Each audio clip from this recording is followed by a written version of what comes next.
श्रीराम समर्थ. श्री ब्रह्मचैतन्य गोंदवलेकर महाराज प्रवचन सेवा 25 मार्च.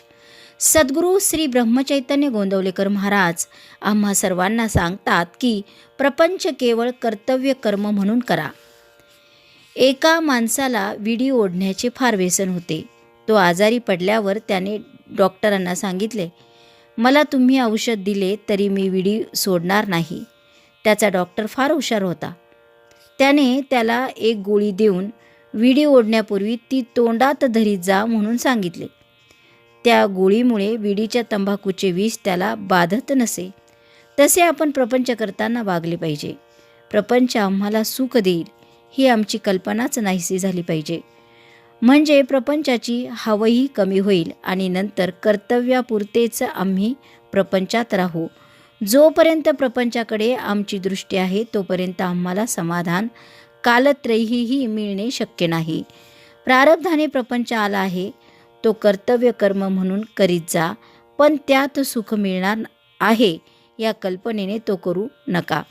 प्रपंची लोकांचा स्वभाव फार विचित्र आहे. त्यांना खरे सांगितले तर ते आवडत नाही. वास्तविक आपण प्रपंचातले संबंधी लोक कामापुरते एकत्र जमतो. 5 जण मिळून प्रपंच बनतो.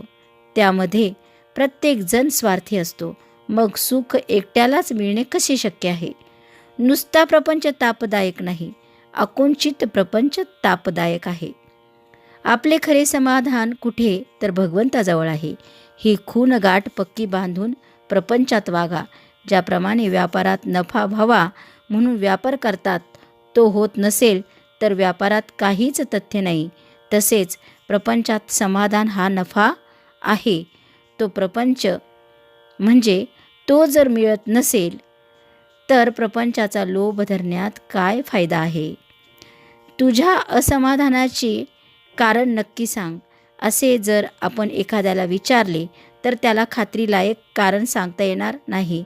याचा अर्थ असा की तत्वदृष्ट्या समाधान व्हायला खरोखरीच कशाची जरुरी नाही, पण ही गोष्ट कुणाला पटत नाही. आहे त्या अवस्थेमध्ये आपण आपले समाधान ठेवत नाही, ते टिकवित नाही आणि पाहिजे ती वस्तू मिळाली तरी आपण पूर्ण सुखी होत नाही.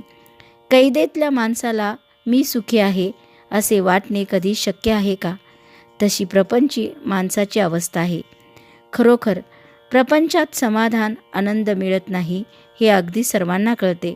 परंतु शहरातले लोक केवळ अभिमानामुळे आणि खेड्यातले लोक अज्ञानामुळे जसे वागायला पाहिजे तसे वागत नाहीत.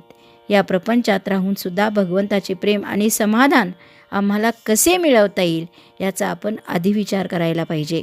नामाच्या सहवासात राहिल्याने देहावरचे प्रेम आपोआप नष्ट होईल आणि मग देहाने मांडलेल्या प्रपंचावरचेही प्रेम कमी होईल आणि पुढे त्याला सर्वत्र परमेश्वरच दिसेल. आजचे बोधवचन. प्रपंच सुखाचा करणे याचेच नाव परमार्थ होय. जानकी जीवन स्मरण. जय जय राम. श्रीराम जय राम जय जय राम.